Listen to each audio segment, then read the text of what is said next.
Hello प्यारे बच्चों, कैसे हैं आप सब। आशा करती हूँ आप सब अच्छे होंगे। आज मैं आपको कक्षा 8 का अध्याय नंबर 19 पढ़ाने जा रही हूँ, जिसका नाम है बसंत का स्वागत। जब बच्चों बसंत आती है तो चारों तरफ हरियाली छा जाती है और फूल खिलने लगते हैं। तब उसका स्वागत किस तरह किया जाता है, देखिए। बसंतोत्सव था, कवि बसंत के आने की सूचना पा रहा था। प्रिय फिर आया मादक वसंत। मैंने सोचा जिसे वसंत के आने का बोध भी अपनी तरफ से कराना पड़े, उस प्रिय से तो शत्रु अच्छा। ऐसे नासमझ को प्रकृति विज्ञान पढ़ाएंगे जिसे ये नहीं पता बसंत क्या होता है, या उससे प्यार करेंगे। मगर कवि को न जाने क्यों ऐसा बेवकूफ पसंद आता है। कवि मग्न होकर गा रहा था, प्रिय फिर आया मादक वसंत। पहली पंक्ति सुनते ही मैं समझ गया कि इस कविता का अंत हाँ हंत से होगा, और हुआ। अंत संत दिगंत आदि के बाद सिवा हाँ हंत के कौन पद पूरा करता। तुक की यही मजबूरी है, लीक के छोर पर यही गहरा गड़ा होता है। जब कोई कविता होती है तो आखिर में वही उसी तरीके के शब्द होते हैं। तो वही ये कह रहे हैं, तुक की गुलामी करोगे तो आरंभ चाहे वसंत से कर लो, अंत जरूर हाँ हंत से होगा। सिर्फ कवि ऐसा नहीं करता, और लोग भी, सयाने लोग भी इस चक्कर में होते हैं। व्यक्तिगत और सामाजिक जीवन में तुक पर तुक बिठाते चलते हैं और वसंत से शुरू करके हाहंत पर पहुंचते हैं। तुके बराबर फिट बैठती हैं, पर जीवन का आवेग निकल भागता है। तुके हमारा पीछा छोड़ ही नहीं रही हैं। हाल ही में हमारी समाजवादी सरकार के अर्थ मंत्री ने दबा सोना निकालने की जो अपील की, उसकी अपील शुद्ध सर्वोदय से मिलाई। सोना दबाने वालों, देश के लिए स्वेच्छा से सोना दे दो। तुक उत्तम प्रकार की थी, सांप तक का दिल नहीं दुखा, पर सोना 4 हाथ और नीचे चला गया। आखिर कब हम तुक को तिलांजलि देंगे, कब बेतुका चलने की हिम्मत करेंगे। कवि ने कविता समाप्त कर दी थी, उसका हाहत आ गया था। मैंने कहा धत्तेरे की, 7 तुकों में ही टे बोल गया। राष्ट्र कवि इस पर कम से कम तुके बांधते, पर तू मुझे क्या बताएगा कि बसंत आ गया। मुझे तो सुबह से ही मालूम है। सवेरे बसंत ने मेरा दरवाजा भी खटखटाया था। मैं रजाई ओढ़े सो रहा था। मैंने पूछा कौन, जवाब आया मैं बसंत। मैं घबरा उठा। जिस दुकान से सामान उधार लेता हूं उसके नौकर का नाम भी वसंत लाल है। वह उधारी वसूली करने आया था। कैसा नाम है और कैसा काम करना पड़ता है। इसका नाम पतझड़ दास या तुषारपात होना था।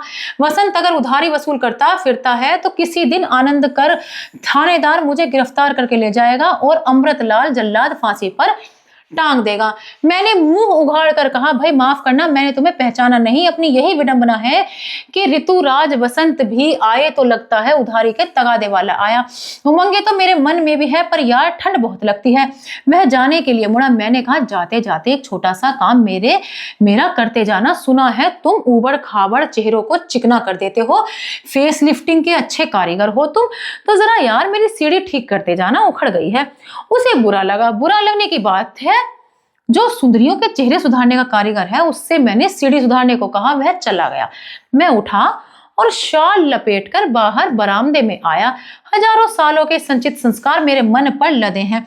टनों कवि कल्पनाएं जमी हैं। सोचा बसंत है तो कोयल होगी ही, पर न कहीं कोयल दिखी न उसकी कूक सुनाई दी। सामने की हवेली के कंगोरे पर बैठा कौवा कांव कांव कर उठा।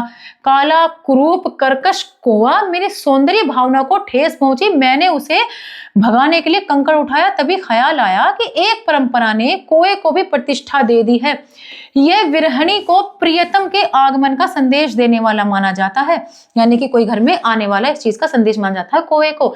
सोचा कहीं यह आसपास की विरहणी प्रिय के आने का सगुन न बता रहा हो। मैं विरहणी के रास्ते में कभी नहीं आता, पतिव्रताओं से तो बहुत डरता हूं। मैंने कंकड़ नीचे डाल दिया। कौवा फिर बोला, नायिका ने सोने से उसकी चोंच बढ़ाने का वायदा कर दिया होगा। शाम की गाड़ी से अगर नायक दौरे से वापस आ गया तो कल नायिका बाजार से आने वाले सामान की जो सूची उसके हाथ में देगी, उसमें 2 तोले सोना भी लिखा होगा। नायक पूछेगा, प्रिय सोना तो काला बाजार में मिलता है, लेकिन अब तुम सोने का करोगी क्या। नायिका लजा कर कहेगी, उस कौए की चोंच मढ़ानी है जो कल सवेरे तुम्हारे आने का शगुन बता गया था।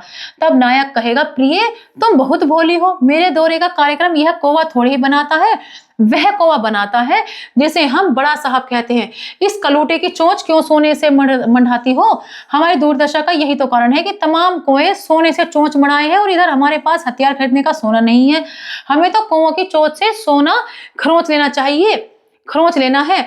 जो आनाकानी करेंगे उनकी चोंच काट कर सोना निकाल लेंगे। प्रिय वही गलत परंपरा है जिसमें हंस और मोर की चोंच तो नंगी रहे, पर कौवे की चोंच पर सुंदरी खुद सोना मढ़े।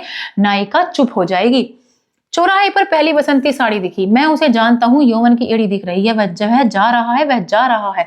अभी कुछ महीने पहले शादी हुई है, कुछ हजार में उसे यह बूढ़ा हो रहा पति मिल गया। कुछ हजार देकर उसकी शादी हो गई होगी बूढ़े से, वह भी उसके साथ है। बसंत का अंतिम चरण और पतझड़ साथ जा रहे हैं। उसने मांग में बहुत सा सिंदूर चुपट रखा है।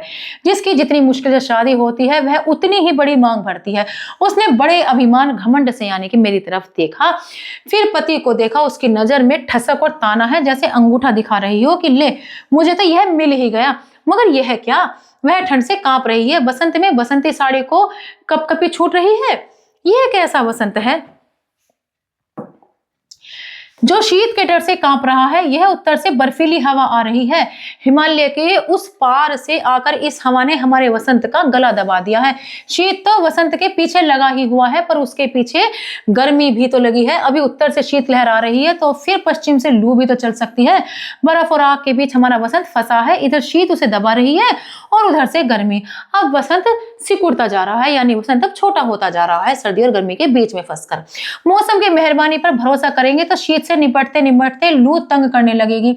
मौसम के इंतजार से कुछ नहीं होगा। वसंत अपने आप नहीं आता, उसे लाया जाता है। सहज आने वाला तो पतझड़ होता है, वसंत नहीं।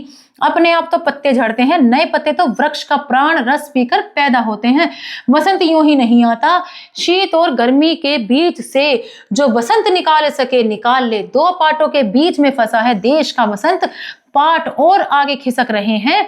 वसंत को बचाना है तो जोर लगाकर इन दोनों पाटों को पीछे ढकेलो, इधर शीत को उधर गर्मी को, तब बीच में से निकलेगा हमारा घायल वसंत। ये कविता थी हरिशंकर परसाई जी की। ये कहानी लिखी हुई है बसंत के लिए कि अब बसंत उस तरह नहीं आता जिस तरह पहले आता है। सर्दी और गर्मी के बीच में फंस गया है। हमें बसंत को लाने के लिए कोशिश करनी चाहिए और ये वातावरण को सुधारना चाहिए। आशा करती हूँ आपको यह अध्याय अच्छे समझ में आया होगा। मिलते हैं अगली कक्षा में। धन्यवाद।